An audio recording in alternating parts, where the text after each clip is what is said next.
Fala galera, belezinha? Tudo tranquilo? Estamos começando mais uma aula do canal 10 de História. Essa é a primeira das aulas de revoltas coloniais ou revoltas emancipacionistas. Essas revoltas são bastante importantes porque mostram a resistência dos colonos ao projeto colonizador. Ou seja, já mostram a possibilidade de organização de um governo independente de Portugal. As revoltas que veremos ao longo dessas aulas são as de Minas Gerais, ou Inconfidência Mineira, a revolta baiana, né, a Conjuração Baiana, ou Revolta dos Alfaiates, e por último, a Revolução Pernambucana. Tudo bem? Tá certo? Bom, eu montei uma tabela para você acompanhar e vamos perceber, antes de falar de cada uma das revoltas separadamente, algumas características. Primeiro, essas revoltas acontecem no final do século XVIII e comecinho do século XIX. Claro, comecinho do século XIX porque logo em 1822 já tem a independência do Brasil. Então as revoltas emancipacionistas final do século XVIII, comecinho do século XIX. Objetivo, separação do Brasil em relação a Portugal. Ou seja, querem a independência. Então são revoltas nacionalistas que defendem a nação. Olha, essa noção é uma noção difícil, porque o que eu entendo por nação? Será que o Tiradentes entendia que o sujeito que está lá morando em Pernambuco fazia parte da mesma nação que ele?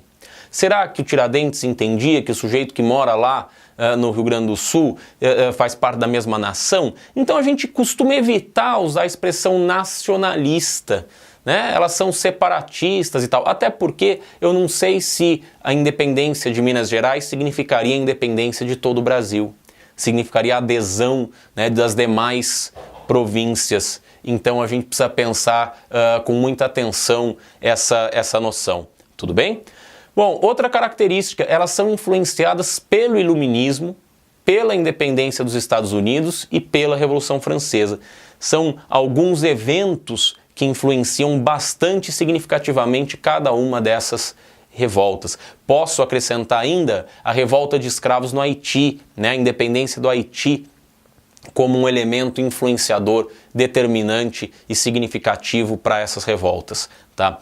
Mas a primeira revolta, que é essa aqui, Inconfidência Mineira, 1789, é claro, né, que ela não tem influência da revolta do Haiti, porque a revolta do Haiti aconteceu depois, né? Então atenção com isso. Essas revoltas coloniais têm como influência a independência dos Estados Unidos, a Revolução Francesa e a revolta do Haiti, mas fica atento para você não colocar, né, o carro na frente dos burros, né, e dizer que a Inconfidência Mineira foi influenciada pela Revolução Francesa ou pela revolta de escravos do Haiti, porque ela aconteceu ao mesmo tempo da Inconfidência da Revolução Francesa. A Inconfidência Mineira aconteceu ao mesmo tempo da Revolução Francesa e antes da revolta do Haiti. Então o que influencia decisivamente o Brasil para que haja Inconfidência Mineira?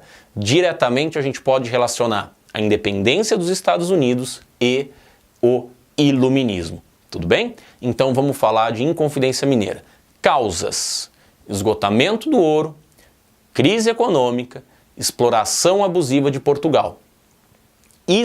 Essas são as grandes causas. Começou a acabar o ouro.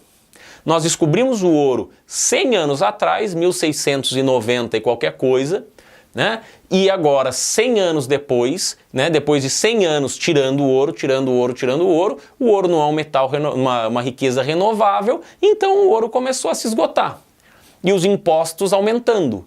Isso gera, né, a crise econômica, isso gera uma sensação de que você está sendo abusivamente explorado, que os impostos estão muito altos, né, e isso gera, então, insatisfação com o governo.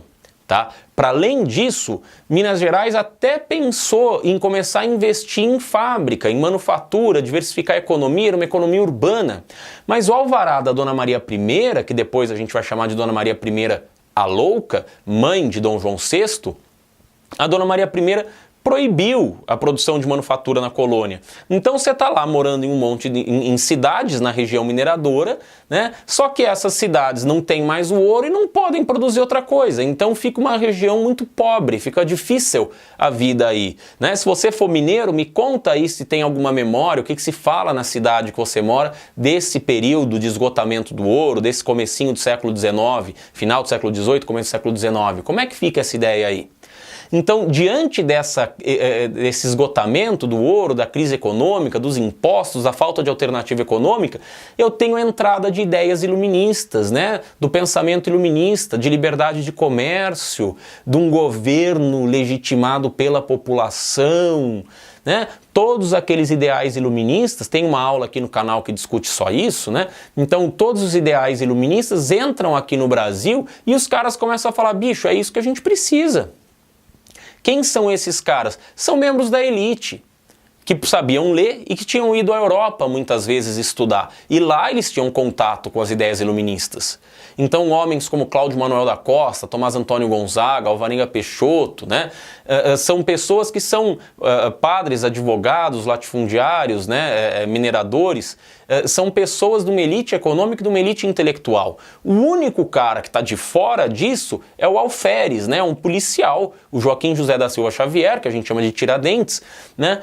Que ele tinha contato com essas pessoas porque ele era o responsável por cobrar impostos, fiscalizar, né, controlar a passagem, né, pela Estrada Real. Então, por isso ele conhecia essa gente, ele tinha contato com essa gente. Dizem até que o Tiradentes era tremendamente corrupto, por isso que era um alferes ligado com essas pessoas e interessado na independência do Brasil, apoiado por essas pessoas. Tudo bem? O que queriam, né? O que desejavam, né? Os inconfidentes? Eles desejavam a proclamação da República. Eles desejavam o fim do pacto colonial. Eles desejavam industrializar, né? Desenvolver manufatura, produzir manufatura aqui no Brasil e a criação de uma universidade em Minas Gerais. Por que não deu certo? Não deu certo porque o Joaquim Silvério dos Reis decidiu entregar todos os inconfidentes em troca do perdão das suas dívidas e privilégios depois. Então o Joaquim Silvério chega no governador e fala, governador, eu tenho um babado para te contar, que estão organizando uma revolta contra você, mas eu só te conto se eu tiver perdão das dívidas. Né? E aí o Joaquim Silvério entrega todo mundo, vai todo mundo preso, depois uma parte vai para a África, outra parte continua presa e vai solta, e o Tiradentes acaba enforcado. Por que o Tiradentes é enforcado? Ah, porque ele era o grande líder? Olha, talvez ele até fosse, mas a gente precisa pensar também que o Tiradentes é o pobre. E sempre, em todas as revoltas, a gente observa que o tratamento dado à elite é diferente do tratamento dado aos mais pobres. Então, Tiradentes enforcado, esquartejado, né? Alguns caras vão para a África, outros ficam aqui no Brasil. Isso reforça a tese de que o Tiradentes era um policial corrupto. Porque em lugar do Estado anistiar, né? Em lugar do Estado perdoar, o Estado acaba matando esse cara como uma forma de se livrar, inclusive. Então enforca, esquarteja, esparrama, né? A gente está vendo as imagens aqui do Tiradentes, que vai ser no século XIX, com a ideia do movimento republicano, o Tiradentes vai ser alçado à categoria de mito. Então vamos construir um mito em torno do Tiradentes. Por que se constrói um mito em torno do Tiradentes? Porque ele foi o primeiro a falar em república aqui no Brasil. E uma república elitista. Por que elitista? Porque eles não falavam nenhuma linha sobre a abolição da escravatura. Eles não falavam nenhuma linha sobre igualdade social. Quem fala isso é o pessoal lá da Conjuração Baiana, lá da Revolta dos Alfaiates, que a gente vai ver na próxima aula. Tá certo? Abraço, até mais.